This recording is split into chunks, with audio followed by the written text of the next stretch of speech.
when I started 20 years ago, New Bond Street, for instance, was full of galleries. And each gallery was a little world to itself, you know, with its own circle of clients who used to give lectures and used to give, usually around some dealer who had a particular field of interest. And I think two things happened. One is that rents in central London for commercial properties went extremely high, and the fashion industry became very interested in New Bond Street, and so basically all the galleries sold out to the fashion industry. And the other thing that happened was that the auction houses became extremely good at promoting themselves. Sotheby's and Christie's in the 1970s and 1980s were places that private people were quite frightened to go to, because it was a kind of secret world where things were catalogued in their own way. There was no help for private people. If the cataloguing read Rembrandt and with capital letters, that meant that it was not Rembrandt. But you had to be a dealer to know that, you know. And then galleries would buy at the auction house, and then they would do the work, they would clean the painting, they would put on a nice frame, and then they would put it in their gallery. And private people bought from galleries. But the auction houses, starting with this chairman of Sotheby's in the 1980s, Philip Wilson, he dramatically changed that, and he saw that he could make auction houses very attractive to private people. He famously held jewelry auctions in St. Moritz after the skiing day was over. And jewels that, you know, no dealer could sell for £100, he could suddenly sell for £1,000, because there was one millionaire sitting next to another millionaire, and the wife both wanted the same jewel, and then it became a thing of competition, a bit like the casino, that they wouldn't let go. And more the auction houses are doing that and appealing to private clients, and obviously that means that the galleries are restricted. I think that galleries are not as important as they were.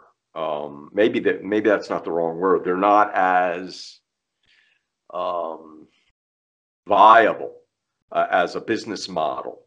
I think if you're Saatchi or Gagosian or, you know, big brand name, you have the galleries and they're your world headquarters, and that's important, where you facilitate everything to them and people can go there, and they're like now like museums. But if you're just a mid-level or a small-level emerging gallerist, it's very tough to make a living. It can be, people do it because it's fun, because they love what they do, they love the art. Others do it because, you know, their husband is an oil magnate and they have nothing to do in their spare time. So it's sort of like, I don't mean to sound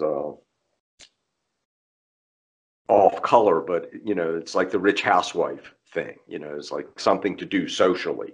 You know, I've got a few $1 million. I'm going to open a gallery in London, and I'll have openings there. And my friends will have cocktails, and, you know, I'll mix with the elite people and all that. And that, to me, that's not really a serious gallery. It's just a social thing. Unless you can get a gig with one of the majors, it's tough. In New York, I know that a lot of the smaller galleries are being priced out in terms of rent. So these physical galleries are getting bought up and actually becoming corporations by the likes of, you know, Gagosians or others. So it's becoming a corporate model, which works according to different business principles. Then, of course, then you have the fairs, which are also coming under criticism to a certain extent, because there's so many of them and they're so expensive. What's the name of this? List, have a Basel, what's the name? Ярмарка. Да, как-то. Fairs, yes, our fairs. And you invest in that, and you pay for all the shit, and then you sell one picture for 2,000 euro. And it's not, and you get one. I mean, you as a gallery, and you get one, and then it's like, you spend 25,000. You think it's worth the money that people spend on them?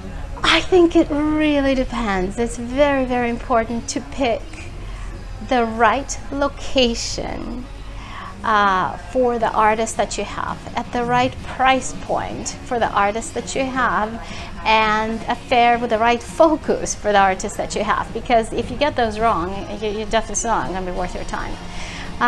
It's an expensive proposition. The rule is that you're going to lose money in your first 3 fairs, and then hopefully you're just going to start gaining it in the 4th. Most people don't do fairs for the money. They do it to gain, well, at least not for the immediate gain, because usually if you come out even, that's a great fair. But you do gain new followers and new customers, new clients, and it's all for that future potential. The only way that they're really efficient for gallerists and artists is to have a sustained, constant presence in that environment. So just to do 1 or 2 here and there can be fine and can be successful. Generally, it's not. Usually, it's an add-on to your gallery and to your whole campaign. But I think if you want to do that, it is good, and it's something that you have to do constantly, and you should be doing at least a half dozen shows a year. And I think that because of the change in the marketplace, new models have emerged and are emerging. Like gallerists and dealers work out of warehouses, and they work online and virtually and so forth to a much greater extent than they did in the past, with much more success, with much less overhead and problems. And then you have the digital space, and that is where I think a lot of exploration is still left to be done. There's lots of exciting opportunities in that space if one is to think creatively. Yeah, but then the competition probably is also quite high to be able to earn actually in the digital space. It's still very competitive because anyone can go online. Anyone can go online, but the question is, and hey, if I had the answers, I'd have done it already, but the question is, how do you make yourself visible enough and known enough and central enough that people go to you versus anybody else? In a way like First Dibs did it in its time. There's got to be a way to present art in a universally appealing form. Kind of maybe a digital art fair. I really don't know. If I had the answers, I would have done it already. But I think we will see some exciting developments in the digital sphere.